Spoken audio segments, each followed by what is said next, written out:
Each night my wife slipped into our son's bedroom. One day I installed a camera and witnessed things I never could have imagined. Can you even imagine dedicating your life to your family, driving thousands of miles, sacrificing everything, only to discover a chilling, monstrous secret unfolding right in your own home, under the very roof you work so hard to protect?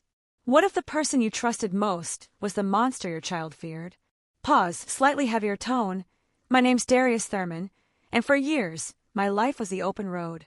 I was a long-haul truck driver, crisscrossing this country, always with one goal: to provide a good life for my amazing wife, Nia, and our incredible son, Ethan, back home in our quiet Georgia town outside Augusta. My heart stayed tethered to them, a constant pull even when I was states away. I never dreamed the real danger was waiting there, in the very place I called home.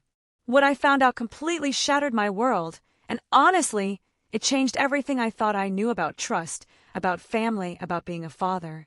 Especially if you're a parent who has to be away from your kids for work. Sometimes we think we know the people closest to us. But there are hidden things that only come to light when we least expect them. Slightly lighter, more conversational. If my story resonates with you, please hit that like button. It brings a little sunshine to this long-haul dad's heart. And subscribe to the Long-Haul Dads channel so you don't miss my next life stories. Tell me in the comments where you're watching this video from and what time it is for you right now. It really makes me happy to connect with folks from every corner of the country and the world. This whole nightmare started when I first noticed a shift in Ethan. My boy. He had always been this bright, cheerful kid, you know? The kind who'd practically tackle me with a hug the second my truck pulled up from a trip. He'd tell me everything about school, laugh, so loud watching cartoons. Ethan was pure energy, pure joy. At least, that's how I remembered him. It was after a particularly long trip, almost 3 weeks on the road, that I felt it. Something was different. When I finally got home, I walked through the door, my arms open, ready for that familiar embrace, but Ethan barely came out of his room to greet me. When I went in to see him, he gave me a hug. Sure, but it was distant. There was a look in his eyes, a guardedness I'd never seen before. I figured, okay, maybe he's just tired. Maybe he's sleepy. Everything okay, son? I asked, ruffling his hair, just like I always did. Yeah, Dad, he replied, his voice quiet, almost a whisper. He wouldn't meet my eyes. Nia appeared in the doorway, a calm smile on her face. He's been like that these past few days. A little quiet. It must just be a phase. He's growing up. Come on, dinner's ready. That night, I couldn't take my eyes off him at dinner. He ate slowly, his head bowed, and I noticed something unsettling. He would glance at his mother sometimes, a quick, furtive look, as if he was afraid of doing something wrong. And the strangest part, he had dark circles under his eyes, deep and bruised looking, like he hadn't slept well in a long, long time. How's school going, buddy? I tried to strike up a conversation. Fine, he answered, without looking up. And what about your friends? Is your pal Kevin still coming over to play? That's when I saw Nia staring intently at Ethan, a silent command in her eyes. He swallowed hard before answering, just a tiny nod. A knot tightened in my gut. After dinner, I went to tuck him in, desperate for a moment alone. When we were, I sat on the edge of his bed and asked him again, softly, if everything was okay. That's when he grabbed my hand, his small fingers clinging to mine, and said something that chilled me to the bone. Dad, don't tell Mom I talked to you. My heart raced. Talked about what, son? But before he could answer, Nia's shadow fell across the doorway. Time for bed, Ethan. School's early tomorrow. The way my son flinched on the bed when he saw his mother, that wasn't normal. Not at all. I kissed his forehead and left the room, but my head was already spinning 1,000 miles an hour. I couldn't sleep that night. Something was very, very wrong. I could feel it. And I decided, right then and there, that I wasn't leaving for my next run until I figured it out. Over the next few days, I watched everything. Ethan wasn't the chatty kid I knew. At school, his teacher told me he was quieter, less involved in activities. At home, he spent most of his time alone in his room, drawing or reading. Whenever I asked if everything was all right, he always said yes, but his eyes told a different story. They were full of something he couldn't name. One afternoon, While Nia was at the grocery store, I sat with him in the living room and tried to talk. Really talk. At first, he resisted, pulled away. But little by little, he started to open up. A sliver. "Buddy, you can tell me anything," I reassured him, my voice soft. "You know, Dad will always protect you." He was silent for a moment, wringing his hands nervously. Then, in a voice barely above a whisper, he said, "I don't like it when you travel, Dad." "Why, son? Doesn't Mom take good care of you?" No, he didn't elaborate. He just lowered his head, a fresh wave of that guardedness washing over him. I pushed a little more. "Ethan, did something happen when Dad was away?" That's when he started to cry, softly at first, then racking sobs. I pulled him close, holding him tight, and felt his small body trembling against mine. Between sobs, he whispered, "Dad, please don't tell Mom." My heart broke. What kind of fear was this? Why would my son be so guarded, so terrified, around his own mother? "Ethan, did Mom do something to you? Can you tell me, son?" Just then, we heard the key turn in the front door lock. Ethan immediately pulled away from me, wiping his tears with his hands, his whole demeanor changing. It was as if he'd put on a mask. "I'm home," Nia announced, walking in with the shopping bags. Seeing us in the living room, she smiled. But I sensed something unsettling about that smile. A chill ran through me. "What are you two up to?" she asked, a little too brightly. "Just talking," I replied, trying to sound natural. "Right, son?" Ethan nodded without saying a word, then asked to go to the bathroom. When he came back, his eyes were still red from crying, but he desperately tried to hide it. During dinner that night, I watched the interaction between my son and my wife. The way he avoided looking at her, how he measured every word before speaking, how his small shoulders seemed to carry an invisible weight. Nia, on the other hand, acted completely normal, asking about school, commenting on the weather, just like any loving mother would. It was a performance. A terrifying, convincing performance. Later, as we were getting ready for bed, I finally confronted Nia about Ethan's behavior. "Don't you think he's different? Quieter, more withdrawn?" She shrugged as she put lotion on her face, not meeting my gaze. "It's a phase, Darius. Kids go through this. One day they're joyful, the next they're more introverted. It's normal. But those dark circles," I pressed. "It looks like he hasn't been sleeping well. He's been having some nightmares," she replied, still not looking at me. "Kids do that. And why didn't you tell me?" My voice was sharper than I intended. "Because I didn't want to worry you while you were on the road," she said, finally turning to me, her expression calm, reasonable. "You have enough on your mind, right?"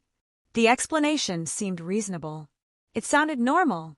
But something inside me remained unsettled, a gnawing feeling of unease. That night, I woke up several times, my mind racing, replaying Ethan's fear, his distant hugs, those dark circles. And it was during one of those times that I realized Nia wasn't in bed. I slowly got up and stepped out of the room. The house was silent, with only the small hallway light on. That's when I saw it. The door to Ethan's room was slightly ajar, and Nia was inside. I froze in the hallway, trying not to make a sound, my breath catching in my throat. My heart hammered against my ribs. What was happening?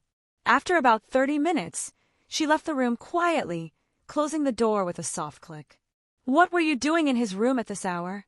I asked, my voice cutting through the silence, startling her. "Darius, you scared me," she exclaimed, clutching her chest. "I went to check if he was sleeping okay, because of the nightmares." 30 minutes to check if he's sleeping okay? I challenged, my suspicion barely contained. He woke up. He was agitated. I stayed there calming him down. "Why? What kind of question is that?" Her tone was defensive now, sharp. "Sorry," I replied, trying to hide the cold dread that was spreading through me. "I was just worried." We went back to bed, but I couldn't sleep anymore. The next morning, after Nia took Ethan to school, I went straight to his room.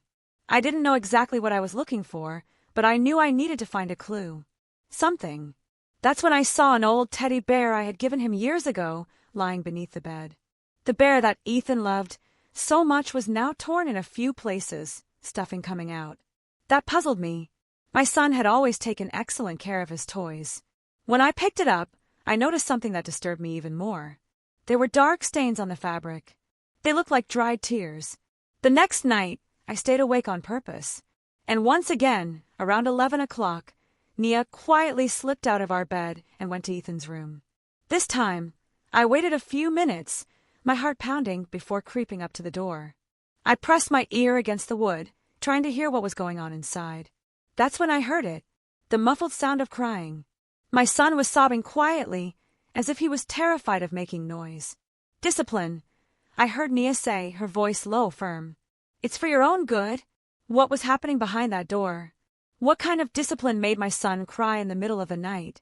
So silently, so desperately. It was in that moment that I made a decision that would change our lives forever. The next morning, using the excuse that I needed to take care of some company business, I left the house early. My head was buzzing with thoughts and doubts. Was I overreacting? Was it really just a phase, as Nia claimed? But that muffled crying, that fear in my son's eyes. I couldn't shake it. I drove to a store downtown and walked into an electronics shop. A young man served me, and I explained that I needed a small, discreet camera that was easy to install and that I could access from my cell phone. "Is this for home security, sir?" the clerk asked. "Yes," I replied, feeling a knot in my throat. "For my son's security." I left the store with a micro camera that could be easily hidden. The clerk explained how to install it and how to access it through the app on my phone. I never thought I'd reach the point of installing a hidden camera in my own house, to monitor my own wife. But my son's well-being, that was more important than anything else. When I got back home, Nia was in the kitchen fixing lunch. Ethan was at school. It was the perfect time. "Did you get what you needed?" she asked, stirring a pot on the stove. "Yeah, I got everything sorted," I lied, slipping the bag with the camera into my jacket pocket. "I'm going to take a shower." I went into Ethan's room and looked around, my gaze darting, searching for the best place to install the camera. I needed an angle that would capture the whole room, but wouldn't be easy to spot. Finally, I decided to place it on the bookshelf, nestled between some toys. It was small enough to go unnoticed, but perfectly positioned to capture everything that happened in that room. With trembling hands, I quickly set up the camera and tested it on my phone. It worked perfectly. I felt a mixture of relief and immense guilt. Relief that I might finally discover what was happening, and guilt for invading the privacy of my own home, of my own marriage. But something deep inside me told me I was doing the right thing. That night during dinner, I tried to act normal, but my stomach was churning, twisting into knots. Ethan remained quiet, answering only when spoken to directly, always with that apprehensive glance toward his mother. Nia, for her part, seemed perfectly normal, talking about the neighbors, shopping, plans for the weekend. "I have to head back out on the road the day after tomorrow," I commented, watching their reactions carefully. "Long trip, down to Texas." I saw Ethan's shoulders slump slightly, a nearly imperceptible flicker in Nia's eyes. "How long this time?" she asked, with a calmness that now, looking back, seems utterly suspicious. "At least 2 weeks, maybe more." Ethan dropped his head further, picking at his food with his fork. Nia smiled faintly. "We'll miss you, won't we, Ethan?" He nodded without saying anything. After dinner, I went to put him to bed. When we were alone, he tightly grabbed my hand, his grip desperate. "Dad, do you really have to travel?" The raw despair in his voice broke my heart. "Yes, son. I need to work, but look, it'll go by fast and I'll be back soon, okay?" He didn't answer. He just hugged me tightly, clinging to me as if he never wanted to let go. In that moment, I was certain I had done the right thing by installing that camera. The next day, I spent as much time as possible with Ethan. I took him out for ice cream after school. We played catch in the yard. We watched his favorite cartoons on TV. I wanted him to know I was there for him, that he could trust me. That night, before he fell asleep, I sat on the edge of his bed and tried one more time to get him to talk. "Ethan, you know you can tell me anything, right? Even if someone tells you not to." He quickly looked towards the door, as if checking if we were really alone. "I know, Dad," he whispered. "Is there something happening that you want to tell me? Something that makes you sad or scared?" His eyes welled up with tears, but he held them back, fighting them. "I can't, Dad." "Why not, son?" "Why?" He started, but his voice failed him, choked by fear. Just then, we heard footsteps in the hall. It was Nia, approaching. "It's bedtime for you too," she said, standing in the doorway, her presence a sudden, cold barrier. "You need your rest for your trip tomorrow, Darius." I gave Ethan one last hug and whispered in his ear, "I love you, son. I will always protect you." When I left the room, Nia followed me back to our bed. We lay down, and after a while I pretended to be asleep, my breathing slow and even. About an hour later, when she thought I was deeply sleeping, she quietly got up and left the room. My heart was pounding, so hard I thought it would beat right out of my chest. I quickly reached for my cell phone and opened the camera app.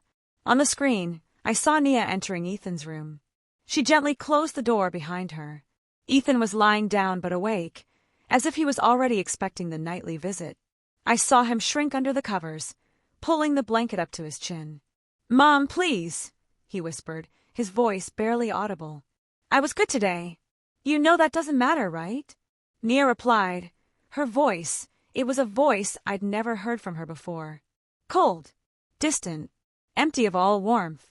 "This is for your education." That's when I saw something that froze my blood. Nia pulled a roll of masking tape from the pocket of her robe. In that moment, my entire body went cold. On the small phone screen, I watched my wife, my son's mother, move towards the bed with the tape in her hand. Ethan shrank even further, his little eyes wide with pure terror. "Please, Mom," he pleaded softly, a broken whisper. "I promise I'll be better." "Sure," she hushed, putting a finger to her lips. "The neighbors can't hear, remember? And neither can Dad." With a quick practice motion, she tore off a piece of tape and, without any hesitation, stuck it over my son's mouth. My Ethan, my 8-year-old boy, having his voice silenced in such a cruel, dehumanizing way. My hands were shaking so badly, I almost dropped the phone. "That's better," Nia said in a low tone, a chilling satisfaction in her voice. "Now we won't bother anyone with crying, right?" Then she pulled a hard-soled slipper out of her other robe pocket.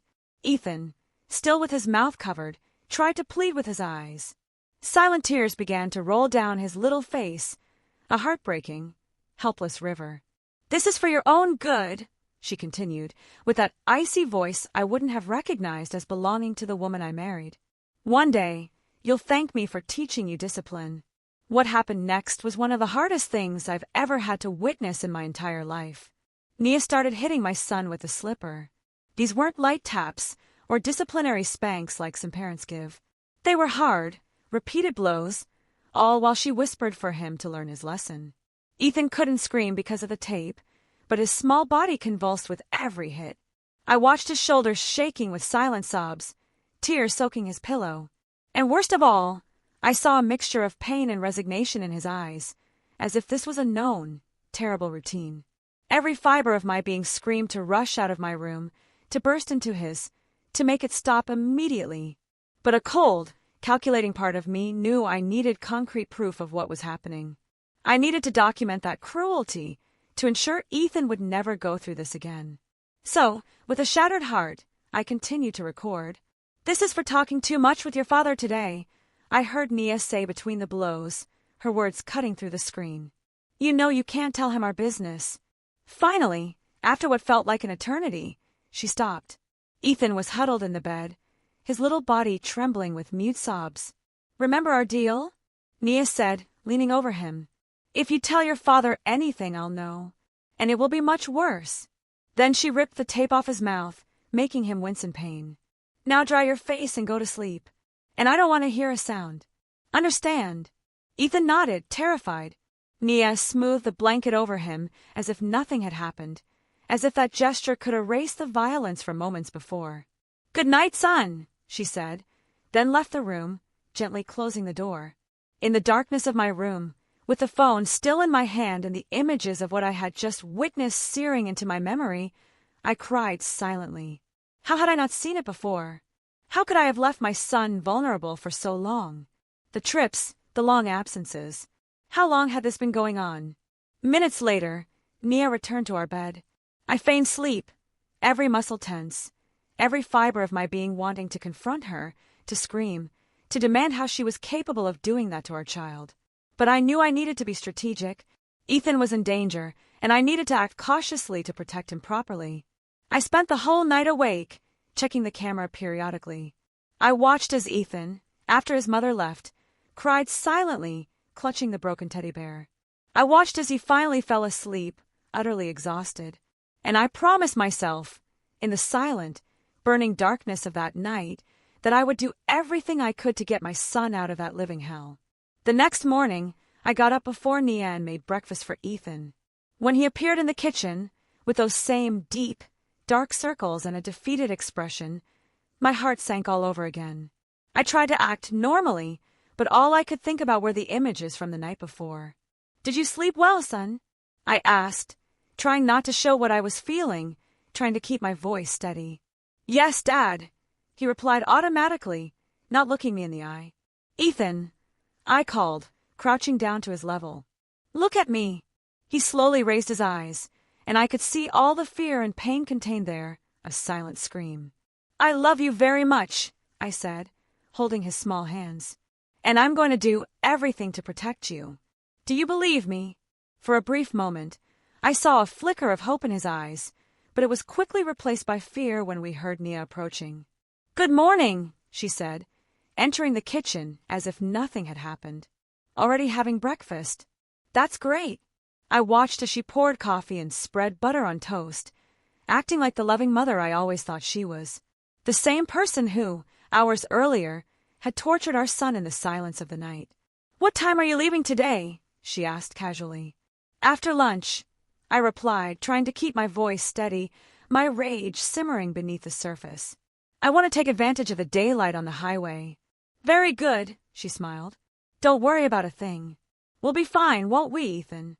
My son just nodded without saying anything. After breakfast, while Nia took Ethan to school, I rushed to make a copy of the video from the night before. I needed to ensure that evidence was safe. I transferred the files to a flash drive and also uploaded them to cloud storage.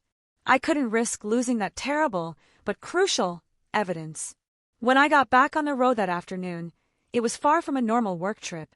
Every mile that took me away from home was agony, a crushing weight, knowing my son would be alone with his abuser. But now I had a plan, and the camera would remain vigilant, recording everything, so I could act with the full force of the law behind me. That night, I parked the truck at a rest stop. With a heavy heart, I accessed the camera app. Just as I suspected, the scene from the night before was repeating itself. Nia entered the room, closed the door, and the ritual of abuse began again. "Cry quietly," I heard her say as she applied the tape to my son's mouth. "Your father can never know this." That's when I made a decision that would change our lives forever. I couldn't wait until I returned from the trip. My son would not spend another night in that house. With trembling hands and tears streaming down my face, I called my brother-in-law, Nia's brother, Kevin Ellington. He was always a stand-up man, always loved Ethan dearly. And even though he was her brother, I trusted him. "Darius, everything okay? You don't usually call this late," he answered, sounding concerned. "Kevin, I need your help," I said, trying to control my voice, trying to keep the raw emotion from breaking through. "It's an emergency. It's about Ethan. What happened? Is he sick?" "No. It's worse. I need you to go to my house right now and get Ethan out of there. Invent any excuse. Say you need to take him to your place for some reason. Anything. Just get my son away from Nia. Please. Darius, you're scaring me. What is going on?" "Kevin, I don't have time to explain everything right now. I'm on the highway, almost 8 hours from home. Can I trust you?" There was a moment of agonizing silence on the other end of the line. Then, in a serious, firm voice, he replied, "Yes. You can trust me. I'll go get Ethan right now." "Thank you." I sighed, a slight sense of relief washing over me, thin as tissue paper. "When you have him safe, call me. And please, don't tell Nia anything." I hung up and stared at my phone, praying that Kevin could get my son out of that house as quickly as possible. Meanwhile, I got back on the road, driving straight home. I didn't care about the delivery, the job, nothing. I just wanted to get home and protect my son. An hour and a half later, my phone rang. It was Kevin. "Darius, I have Ethan here at my house.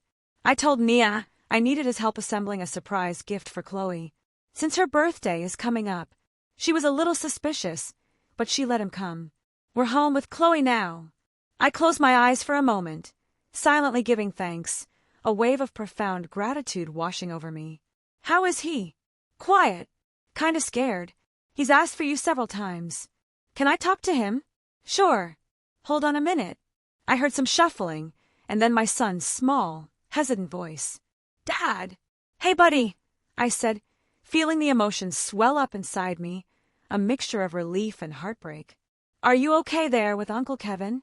I'm okay, he replied softly. Dad, are you coming to get me? I am, son. I'm driving home right now. I'll get there as fast as I can. It's okay. In the meantime, you stay there with your uncle. He's going to take care of you. Okay.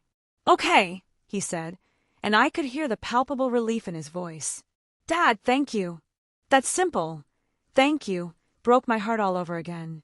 My son was thanking me for getting him out of an abusive situation, as if he didn't deserve to be protected, as if being treated with dignity was a favor. I love you so much, Ethan. We'll be together soon. After speaking with my son, Kevin got back on the phone. Darius, are you going to tell me what's going on? Ethan is terrified of going home. What did Nia do?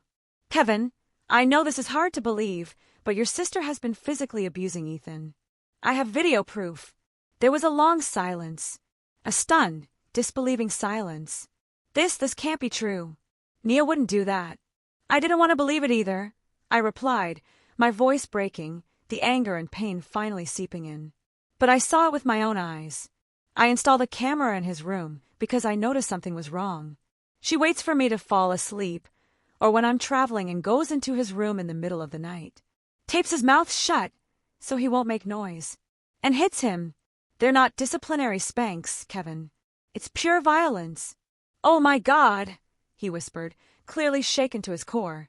I have the videos. I'll show you when I get there.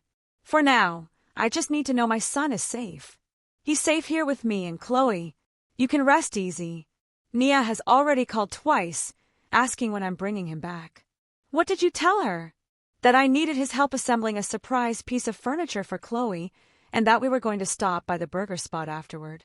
I said I'd bring him back later. I don't know if she believed me, but it's the best I could come up with. Thank you, Kevin. Seriously, I should arrive home in the morning. I'll come straight to your house. I won't even stop by my place first. We'll be waiting. And Darius, I don't even know what to say. I never imagined my sister was capable of something like that. Me neither, I replied, feeling a knot in my throat, a deep bitter ache. Me neither. I continued driving all night without stopping for rest. Every moment I thought about my son, about the scars those months, or years, of abuse would leave on him. How could a mother do that to her own child? How had I not noticed it sooner? As I drove, I remember the small signs I had ignored. The dark circles, the withdrawn behavior, the fear in his eyes, Nia's dismissive excuses about discipline and education. I remembered all the times Ethan tried to tell me something but stopped when Nia walked into the room. All the times he begged me not to travel, to stay home. My chest ached with regret and self-blame. Around 6 o'clock in the morning, I stopped at a gas station to refuel and wash my face. I was physically and emotionally exhausted, running on fumes. While I waited for the attendant to finish pumping gas, I decided to check in once more on what was happening back home. I accessed the camera on my phone and saw that Ethan's room was empty, the bed made. But then I heard Nia's voice on the phone. I don't know, Mom, she was saying, pacing back and forth in the room, her voice tight with frustration. Kevin picked up Ethan yesterday and still hasn't brought him back. He won't answer my calls. I'm worried. And Darius called saying he's coming home early from the trip. There was a pause as she listened to her mother's response. I don't know if he suspects anything. He's been acting strange these last few days, watching things closely, asking a lot of questions about Ethan. Another pause. Of course, I didn't tell him anything. Ethan knows not to talk. He's too scared to tell anyone. I felt my blood boil. She was talking about torturing our son as if it were something normal, like it was a secret that simply shouldn't be shared with me. I have to hang up now, Mom. I'm going to call Kevin again. As soon as she left the room, I closed the app and got back in the truck. I needed to get home as soon as possible. When I finally arrived in town, it was past 9 in the morning. I went straight to Kevin's house, as we had agreed. He answered the door with a serious, somber expression. "He's still asleep," Kevin said quietly. He only managed to drift off around 5 o'clock in the morning. He seemed afraid to close his eyes. "Can I see him?" Kevin led me to the guest room where Ethan was sleeping, curled up in the blankets, a peaceful expression on his face I hadn't seen in a long time. I sat on the edge of the bed and gently ran my hand through his hair. He stirred a little, but didn't wake up. "Darius," Kevin called from the hall. "We need to talk now." I left the room, leaving the door ajar so I could hear if Ethan woke up. In the living room, Kevin and Chloe were waiting for me, their expressions worried, heartbroken. "I took his shirt off to give him a bath last night," Chloe said, her eyes already tearing up. "He has marks on his back, Darius. Old marks, new marks, like someone hits him regularly." "I know," I finished, feeling the tears return to my eyes, hot and angry. "I know. I saw it.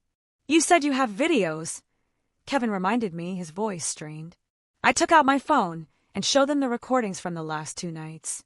Chloe had to leave the room, crying, unable to watch. Kevin watched in silence, his face pale, his hands trembling. "Oh my God, Darius," he said when the videos finished, his voice barely a whisper. This is monstrous. I can't believe my own sister." "Me neither," I replied, putting away the phone, the weight of the truth crushing us both. "But we need to act fast. Nia is already suspicious. She's called you several times. I need to take Ethan somewhere safe and go to the police." Just then, we heard a small voice coming from the hallway. "Dad!" Ethan was standing there, rubbing his sleepy eyes. When he saw me, he ran to me and threw himself into my arms, sobbing, clinging to me. I hugged him tightly, promising him, that I would never let anyone hurt my son again. "It's all right now, son," I whispered in his ear, my voice thick with emotion. "Dad's here. No one will hurt you anymore." He clung to me as if his life depended on it. And in a way, it really did.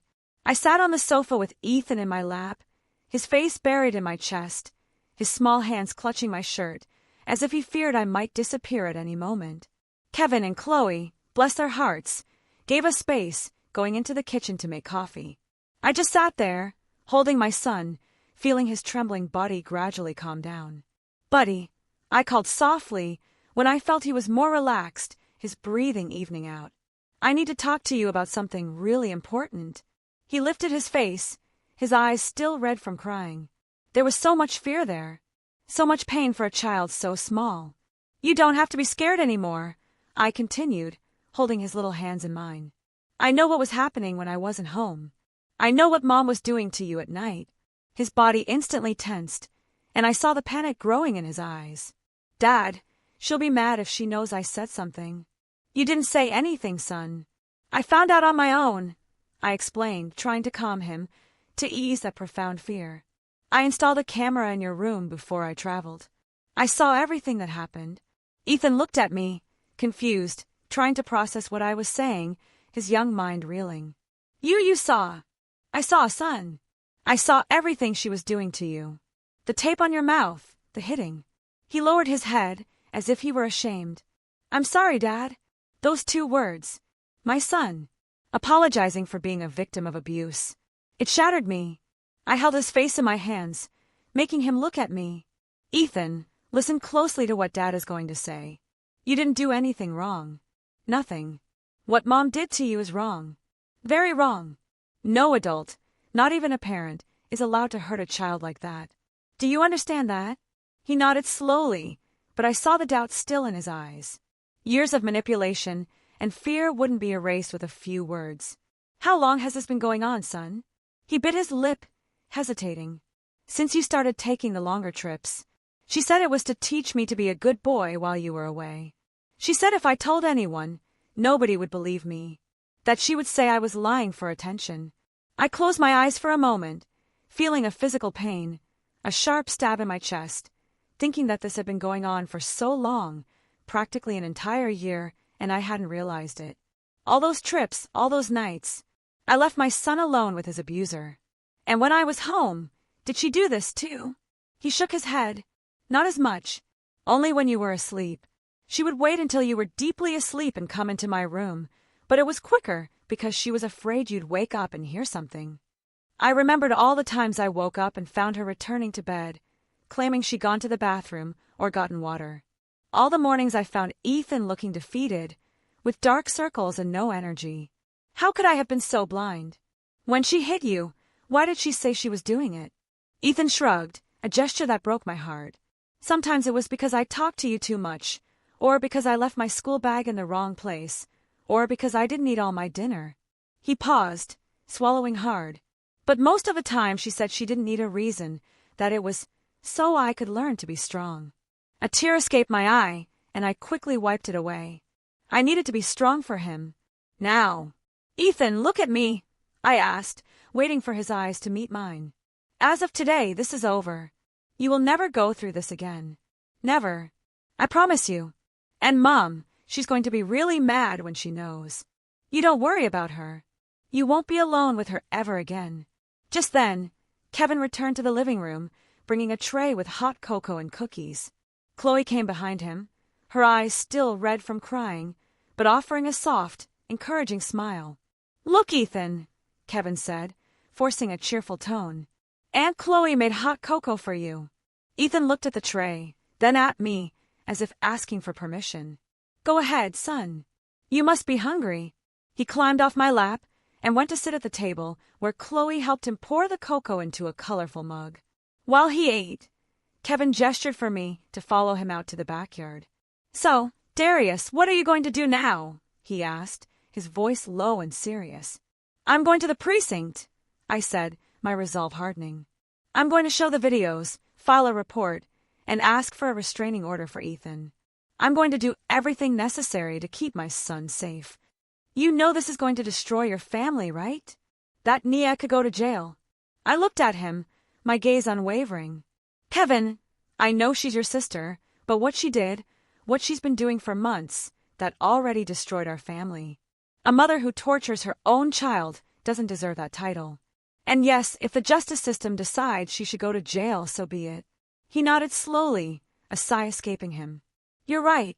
It's just hard to accept that your own sister is capable of something like that. But Ethan comes first. He's just a kid. Exactly. I agreed, the fire of a protective father burning in me. And I failed him once. I won't fail him again. What can I do to help? You're already helping, Kevin, by giving us shelter. By protecting my son when I couldn't. I just need you and Chloe to stay with Ethan while I go to the precinct. I don't want him to go through this right now. Of course, no problem. He can stay here as long as necessary. We went back inside and found Ethan more cheerful, talking quietly with Chloe while she served him more cookies. It was the first time in a long time that I'd seen him like this, almost relaxed, almost like the boy he should be. Buddy, I called, kneeling beside him. Dad needs to go out for a few hours to take care of some important things. You'll stay here with Uncle Kevin and Aunt Chloe, okay? The panic immediately returned to his eyes. You'll come back, right, Dad? Promise. Of course, I'm coming back, son. I promise. I'm just going to sort some things out to make sure you're safe. Mom is going to come and get me, isn't she? No, I replied firmly, my voice leaving no room for doubt. She's not coming here. Understood. He nodded, but still looked insecure. Chloe, sensing his fear, suggested, Ethan, how about we watch that superhero movie you love so much while your dad takes care of things? The suggestion seemed to cheer him up a little. I gave him one last hug before leaving, promising him again that I'd be back soon. On the way to the precinct, my phone wouldn't stop ringing. It was Nia.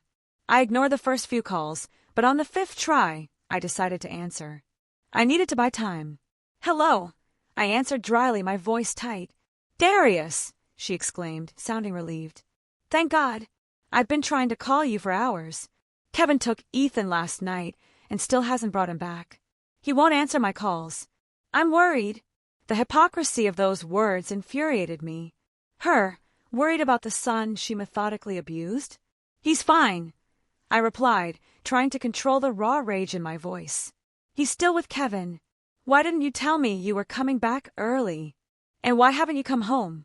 Where are you? I'm taking care of some business. I evaded, my jaw clenching. I'll be home later. Darius, what is going on? You're acting strange. We'll talk when I get there, I replied, and hung up before she could ask any more questions. At the sheriff's office, I was met by a detective who listened to my account with attention and a grave seriousness. When I showed the videos, she shook her head, visibly disturbed, her face hardening. Mr. Thurman, this is a serious case of domestic violence against a minor, she explained, her voice firm. We are going to take all the necessary measures. First, we will file a detailed report and request an emergency protective order to keep your wife away from the child. And what about the custody of my son? I asked, my voice hoarse. You can immediately file for temporary custody while the process moves forward. With this evidence, it is very likely the judge will grant the petition. I spent the next few hours giving a statement, filling out forms, and sending the videos to the police system. The detective called the Department of Children and Family Services, which sent a representative to monitor the case. Everything seemed to be happening in slow motion and fast forward at the same time. When I finally left the precinct, it was late afternoon. I had a police report and a protocol for the protective order petition in hand. The detective assured me that an officer would go to my house that very day to notify Nia about the order, which prohibited her from approaching Ethan or contacting him in any way. As I drove back to Kevin's house, I received a call from an unknown number. It was the court officer informing me that he had just served Nia with the protective order notification. She didn't react well, he commented dryly. She became agitated, saying it was all lies, that you were making things up to take her son away. That was to be expected, I replied, feeling utterly drained. Tired. Do you have a safe place to stay with the minor, because she won't be able to remain in the same residence as him? Yes, we're at my brother-in-law's house for now. I plan to rent a place of my own in the coming days. Excellent. Any problems? Contact the precinct immediately. When I arrived at Kevin's house, I found Ethan Calmer watching TV with Chloe. When he saw me, he ran to hug me, his small arms wrapping tightly around my waist. You came back, he exclaimed, his relief palpable, heartbreaking. I promised you, didn't I? I smiled, picking him up, my voice thick with emotion. And Dad always keeps his promises. Kevin called me into the kitchen, while Chloe stayed with Ethan in the living room. Nia came here, he said quietly, his expression grim. I felt my blood run cold. What? When? About an hour ago. He paused, gathering his thoughts. She was furious, saying you'd made up lies about her, that you wanted to keep her away from her son. She said she had just received a protective order and knew we were here. She tried to come in to see Ethan. Tried. Yes, tried, but I didn't let her. I told her she was very upset and it would be better to come back when she was calmer. She threatened to call the police, but I reminded her the protective order was against her, not us. She eventually left, but I'm sure she'll be back. We're going to have to leave here, I concluded, running a tired hand through my hair. I don't want to involve you guys, more than I already have. Where will you go? I'll rent a hotel room for now until I find an apartment. Don't be foolish, Darius. Kevin put his hand on my shoulder, his grip firm. You can stay here for as long as you need. My house is big. We have the guest room. Ethan is already feeling comfortable here. I don't want to cause trouble for you and Chloe. Nia is your sister. This is very complicated.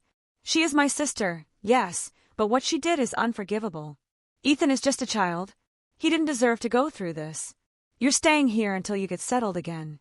End of story. I felt a wave of profound gratitude for that man, my brother-in-law, who, despite being the brother of the person who had caused so much harm, chose to side with what was right, with justice, and with the protection of an innocent child. That night, when I tucked Ethan into the guest room, he asked me to stay until he fell asleep. I lay down beside him, and we remained in silence for a few minutes. Dad, he called quietly. Mom won't hurt me any more, right? No, son. Never again. I promised, holding his little hand in mine. Dad is going to protect you always. She got really mad because you found out. I think so, but that doesn't matter anymore. What matters is that you're safe now. He was silent for a few more moments. Then he whispered, You know, Dad, I prayed every night for you to find out. I was so scared to tell you. I felt tears return to my eyes. I'm so sorry I didn't find out sooner, son. I'm so sorry. It wasn't your fault, Dad, he said with a wisdom beyond his years, a painful maturity. Mom said it was our secret, that everyone would think I was lying, that even you would think I was making things up. I would never think that, Ethan. Never. You can always tell me everything. I will always believe you. He smiled faintly, the first genuine smile I'd seen on his face in a long time. Soon after, he fell asleep, holding my hand, his small body finally relaxed. I stayed there, watching my son sleep in peace, perhaps for the first time in many weeks, and I swore I would do everything to rebuild our lives and give him back the childhood he deserved. The next day, I received a call from my lawyer, who I had hired to handle the custody case. He had news. Mr. Thurman, the judge has granted your petition for temporary custody. You have exclusive custody of Ethan until the case is adjudicated. Your wife will be entitled to supervised visitation if you agree, but only in a neutral location and with an appointed professional from the court. I felt an enormous weight lift from my shoulders. It was only the beginning of a long legal battle, I knew that. But it was a start, an important step in ensuring my son's safety. When I hung up the phone, I saw Ethan watching me from the kitchen doorway, his eyes full of hope and fear at the same time. Dad, are we going to be okay? I opened my arms and he ran to me. I hugged him with all the strength of my love, knowing we had a long road ahead, but determined to make everything work out. Yes, son. I promise you we are going to be okay. The weeks that followed were weeks of adjustment and healing. We rented a small apartment close to Kevin and Chloe's house, which continued to be our safe haven. I had to make difficult decisions about my job. The long-haul trucking trips were incompatible with the new reality of being a single father. I spoke with my boss and managed to arrange a deal. I started making only regional deliveries that allowed me to be home every night. Ethan began therapy 3 times a week. Dr. Ramirez, the psychologist, specialized in childhood trauma and had a lot of experience with child victims of domestic violence. At first, my son was reluctant to talk, but slowly he began to open up, expressing his fears and pain in ways a small mind could process. One afternoon, after a particularly intense session, Dr. Ramirez asked to speak with me alone. Mr. Thurman, Ethan is making progress, but the trauma is deep, she explained seriously. He lived for approximately a year under constant terror, always dreading the moment his mother would enter the room to hurt him. Will he overcome this someday? I asked, anxious, my heart heavy with concern. Children are surprisingly resilient when they have adequate support, she smiled faintly. The fact that you acted quickly when you discovered the abuse was crucial. Many children are victimized for years because the adults around them don't believe them or choose not to see. I should have noticed it sooner, I said, feeling the weight of the guilt I still carried, a constant companion.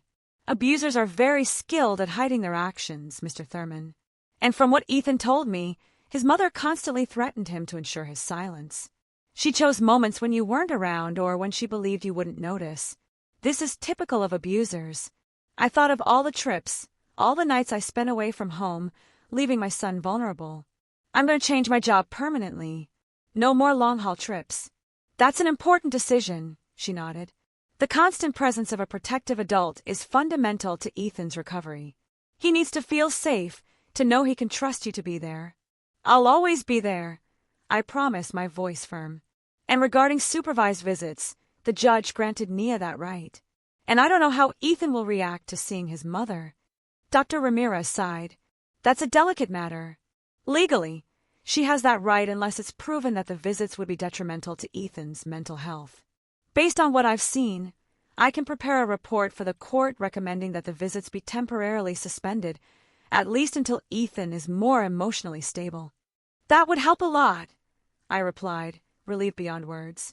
He still wakes up screaming some nights, calling out, afraid that she'll come to hurt him. Nightmares are common in trauma cases. They will decrease with time and therapy, she reassured me. She paused. Mr. Thurman, there's one more thing we need to discuss. Ethan mentioned that his mother used religion to justify the punishments. She said it was biblical discipline, that she was doing it for his own good. I felt my stomach churn, a sickening lurch. She was never particularly religious with me. I never imagined she would use that as an excuse for. I couldn't even finish the sentence. Unfortunately, this is more common than one might imagine. Some people twist religious concepts to justify violence against children. This also explains part of the moral confusion Ethan feels. He was led to believe he deserved the suffering, that it was for his benefit. I left that session with a heavy heart, but also with more clarity on how to help my son. On the way home, we stopped at the ice cream parlor, a small ritual we had established after therapy sessions. It was our way of turning a potentially difficult day into one that ended on a positive note. "How was the conversation with Dr. Ramirez today, son?" I asked as he licked his chocolate ice cream, a little smear on his cheek.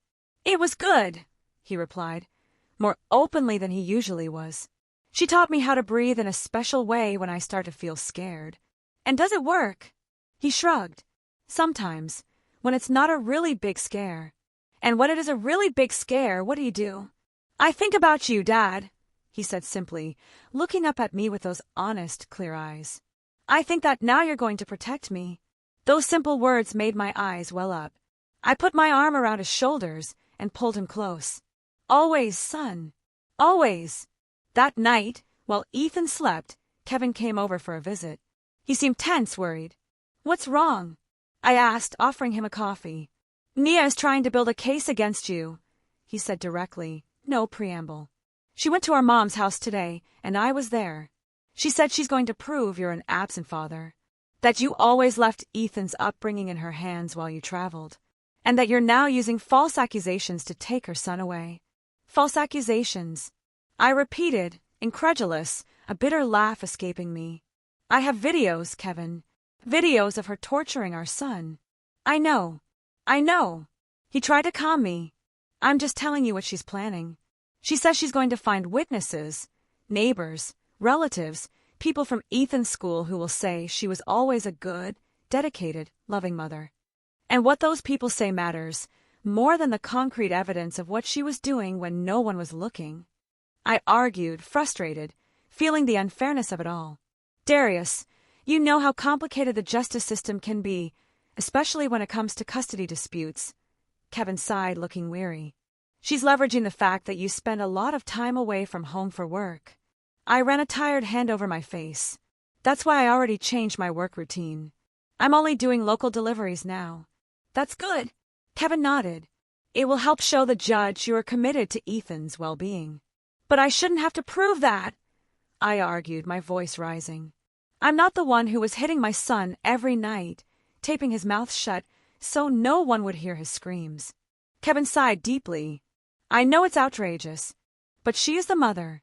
Unfortunately, in many cases, the system tends to favor mothers, even when there's evidence of abuse.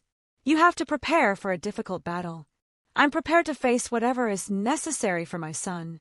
In the days that followed, I received notification that Nia had filed a petition to revoke the protective order and the temporary custody. As Kevin had warned me, she was building a case based on my supposed absence as a father due to work travel. Following my lawyer's advice, I began to meticulously document our new routine. I took Ethan to school every morning and picked him up every afternoon. I attended all his therapy sessions. I participated in school meetings. We went on outings together on weekends. I took photos, saved receipts, and requested statements from the school and the psychologist. At home, Ethan continued to have occasional nightmares, but they were becoming less frequent. Little by little, he was returning to the cheerful boy I remembered, although he still had moments of sudden fear or deep sadness. One night, while helping him with his homework, he asked me a question that took me by surprise. "Dad, Mom didn't love me, did she?" I put down the pencil I was holding and turned completely toward him, my heart aching. "Why do you ask that, son?" He shrugged, but I could see he was fighting back tears. "Because she hurt me so badly. You only hurt people you don't love, right? How do you explain something so complex to an 8-year-old? How do you make him understand that the problem wasn't him? It never was him. Ethan, what Mom did to you has nothing to do with whether you're a good or bad boy, or whether she loved you or not. There are adults who are sick in here." I pointed to my head, and in here, I pointed to my heart. They do very bad things because they don't know how to handle their own feelings and problems. "So, Mom is sick?" he asked, trying to understand, his brow furrowed. "In a way, yes. It's not a sickness like the flu or a stomachache. It's a sickness that makes a person hurt others, especially those who can't defend themselves. And that is very, very wrong." He was silent for a moment, processing what I had told him. "Will she ever get better?" That was the hardest question. "I don't know, son. Some people manage to realize they are sick and seek help to get better. Others don't. But the most important thing is that you are safe now. And I'm going to do everything I can to keep you that way." "And if the judge says I have to go back and live with her?" he asked with evident fear in his voice, his eyes wide. "That's not going to happen," I assured him, pulling him into a hug. "We have proof of what she did, and your well-being is what matters most to the judge. Plus, Dr. Ramirez is helping to explain to the court that you need time to feel safe again." That conversation continued to resonate in my mind for days. My son, so small, trying to understand why his own mother had subjected him to such cruelty. How does a child process something like that? How do they overcome it? 2 weeks later, we received the news.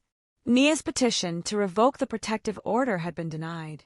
Dr. Ramirez's report, along with the videos and Ethan's own testimony given in a protected environment with psychological support, were decisive.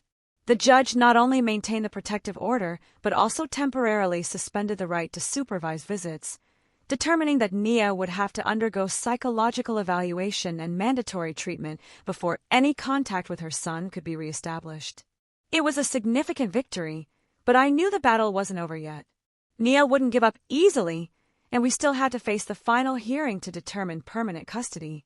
That night, as Ethan slept peacefully, perhaps for the first time in many weeks, I sat on the balcony of our small apartment and reflected on everything we had been through. The terrible discovery, the desperate rescue, the nights of nightmares, the therapy sessions, the court battles. It had been the most difficult period of our lives, but also the start of our healing. I looked up at the stars, thinking about how our future now seemed a little clearer, a little more hopeful. Ethan was starting to smile again, to play, to trust. I had found a new balance between work and family, prioritizing what really mattered. And although the road was still long for the first time in a long time, I truly believed we would be okay. My phone vibrated with a message. It was Kevin sending a photo he had taken that day during a barbecue at his house. Ethan was smiling, his face lit up, as he held a marshmallow on a stick over the grill, his eyes shining with a genuine joy I hadn't seen in so long. Below the photo was Kevin's message. "That smile is worth every battle, isn't it?" I replied, my heart full.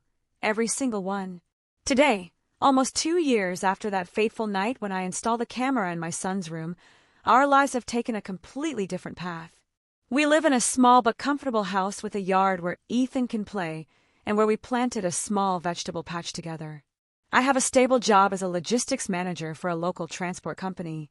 No more long trips. I'm always home every night. Ethan is 10 years old now. The nightmares that were once frequent are now rare. He continues therapy, but we've reduced it to once a week. Dr. Ramirez says his progress is remarkable. Although some emotional scars will probably stay with him for a long time, he has learned to deal with those wounds, to understand that what happened wasn't his fault, and to recognize warning signs and ask for help when needed. At school, my son is once again an engaged student. He has made new friends and recently joined the soccer team. Seeing the joy on his face when he scores a goal, hearing his carefree laugh while playing with his teammates, those are the moments that show me our fight was worth it. As for Nia, the justice system took its course. After many hearings and psychological evaluations, she was found guilty of child abuse and mistreatment. She was sentenced to community service and mandatory psychiatric treatment, in addition to the definitive loss of Ethan's custody. She still tries from time to time to regain the right to see her son, always claiming she is healed and remorseful. The judge wisely maintains the decision that any contact must be pre-approved by Ethan and his therapeutic team. To this day, my son has shown no interest in seeing his mother again. When the subject comes up, he becomes quiet, thoughtful, and usually changes the topic. Dr. Ramirez explained that this is normal and healthy. He is protecting himself, setting boundaries, something that was denied to him for so long. Perhaps one day, When he is older and emotionally prepared, he will decide to resume some form of contact. But that will be his decision, when and if he is ready. What struck me most throughout this journey was realizing how domestic violence against children can happen silently, right under our noses. Nia maintained a perfect image of a dedicated mother in everyone's eyes. Neighbors, family, teachers. No one would ever suspect what she did when the doors closed. No one, except her terrified son, who had no voice or power to defend himself. I learned to always be alert to the signs. Ethan's behavioral changes weren't just a phase or growth, as Nia tried to convince me. They were silent cries for help that I, unfortunately, was slow to hear. Today, I am much more observant, not just with my son, but with other children around me.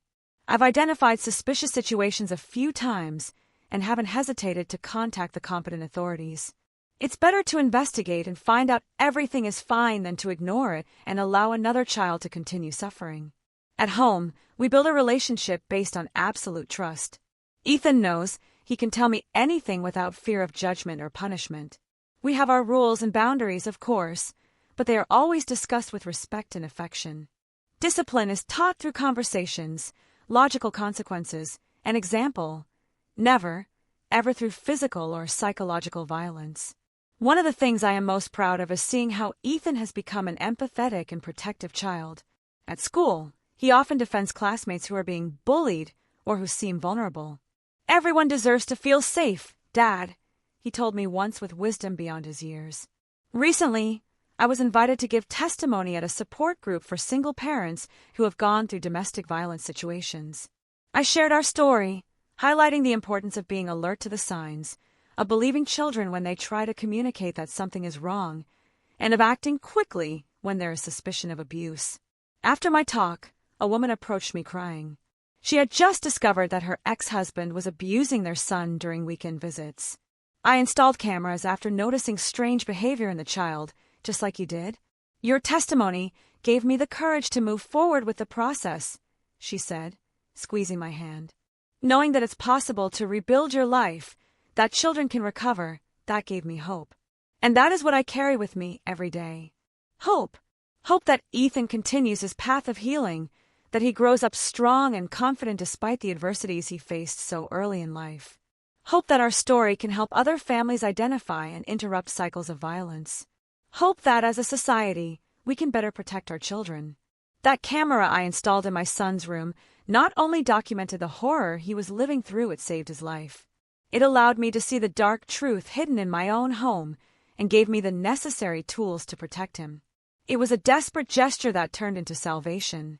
Today, when I see Ethan playing carelessly in the yard, running after the ball with our dog, a mixed breed we adopted last year, I see a child who is finally living the childhood he deserves.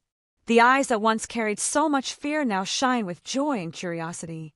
The deep dark circles have given way to rosy cheeks.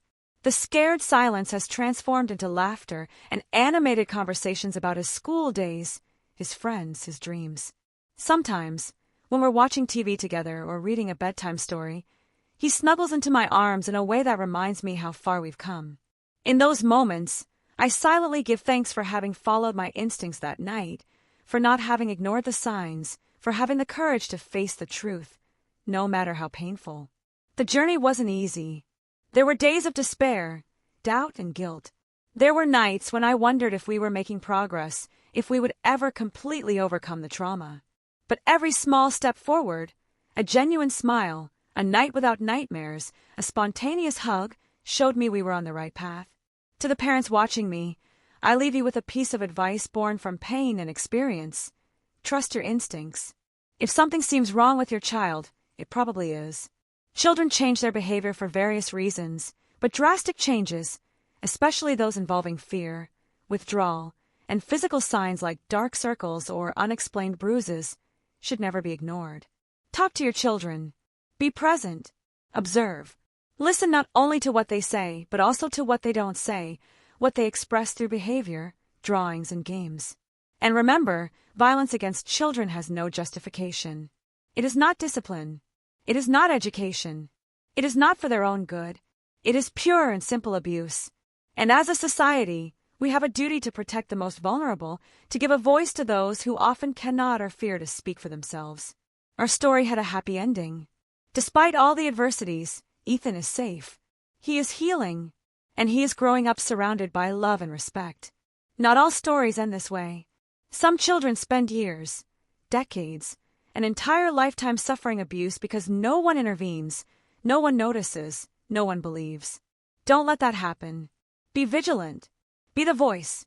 Be the protection that every child deserves. If this story touched your heart, please give it a like so this dad can feel happy. Subscribe to the Long Haul Dads channel right now so you don't miss the next stories I will tell with all my heart. And tell me in the comments below, have you ever faced a difficult decision to protect a child, or perhaps you've seen the signs of something wrong and acted on it? Share your experience.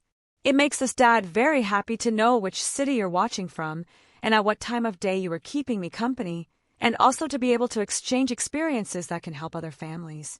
A big hug, the size of my heart. Thanks for watching. Take care. Good luck.